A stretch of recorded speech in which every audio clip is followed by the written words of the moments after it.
මේ අපිට ගෙදර දෙන්නේ නෑ දැන් බూరు ගහලා සල්ලි පරාද අපි දැන් සල්ලි ටිකක්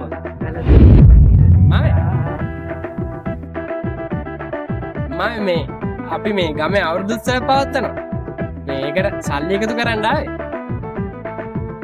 ඔයා ගන්නවා මාතුන්ගේ ලියාගන්න හරි බයි මාමගේ නම් මං උඩින්ම ලියාගන්නම් මාමලා ගමේ වැදගත් මිනිස්සුනේ බං ඔය අවුරුදු උත්සවය කවද වෙන්නේ මොන අවුරුදු උත්සවය